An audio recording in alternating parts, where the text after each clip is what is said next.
Hello, in this video I'm going to be showing you an exercise I've been doing every day for a month that has led to a substantial improvement in my Warzone performance. Just so you know that I'm not BSing you, I'll show you my stats from a month ago and I'll show you my stats now. Now, these stats aren't fantastic, but they do seem pretty average, and my KD puts me in the top 17% of all players. But after a month of doing this exercise, we can see that my KD is now 1.4, which puts me in the top 12% of all players, which means I've made a 5% improvement in only a month. I am trying to improve a lot in Warzone, but I'm also trying to improve a lot in YouTube, and I'd like to ask you a huge favour. If you could like and subscribe to the channel, it would be greatly appreciated. Okay, with everything out of the way, and now that you know that I'm not BSing you because I've shown you actual stat improvement, let's set up the exercise.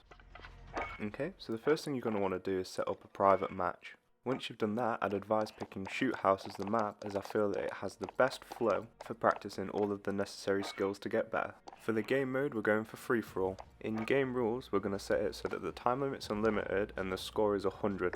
For bot setup, we want 11 and we want to keep them on regular. Now, for your loadout, I would strongly recommend picking an M4 and you have 0 attachments on it. The only thing you will be putting on this is a perk called Fully Loaded. The reason for this is we don't want to run out of ammo when we're doing this exercise. The perks and secondary are neither here nor there, but I would strongly advise picking perks that have no impact on how you'll play.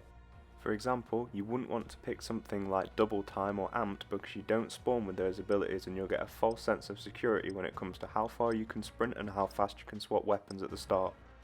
The only reason I don't use a knife as a secondary is because I like to keep a secondary weapon as an option. And the reason for that is I like to keep in muscle memory of swapping weapons when I either need to reload or I've run out of ammo.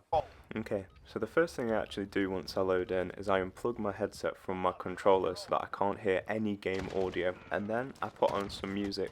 Now, I know you're already thinking, damn, that's really weird, but what this allows me to do is to play without any audio cues at all, so I don't know where anyone's coming from, which means I can only act on things and fights that I see. Which means I can't just be listening to footsteps and pre-aiming corners. I feel that this actually improves my reaction time to most fights. The main thing I try and work on when I'm doing this exercise is actually improve my aim. The reason I choose this is because I do feel in Warzone I lose a lot of my fights due to poor aim. So the way I try and correct this is by keeping the little white dot in the center of my screen around enemy height. Now, this is easier said than done sometimes, as when you're making strange maneuvers around corners, you can't always keep your targets locked onto the little white dot. But I am hoping that over time this becomes more of an instinct to me and I can do it without even thinking about it.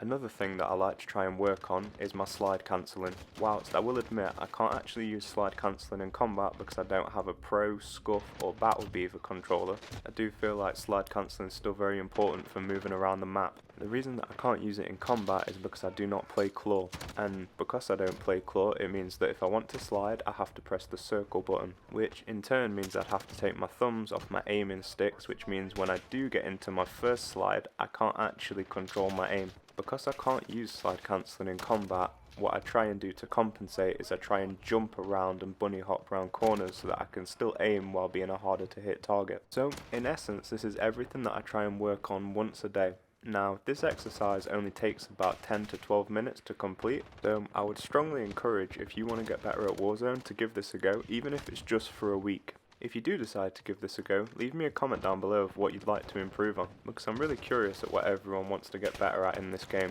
But before we close out the video, I'd like to say that when I'm playing I like to listen to chill lo-fi music. The reason I do this is because I feel like it helps keep me nice and calm when I'm playing, and I'd like to think that over time, if I'm playing and getting lots of kills while feeling calm, that it'll translate into me playing in a more relaxed state when I play solos on actual Warzone. With everything out of the way and me not wanting to take up any more of your time, I'd like to thank you for watching the video and I'll catch you on the next one.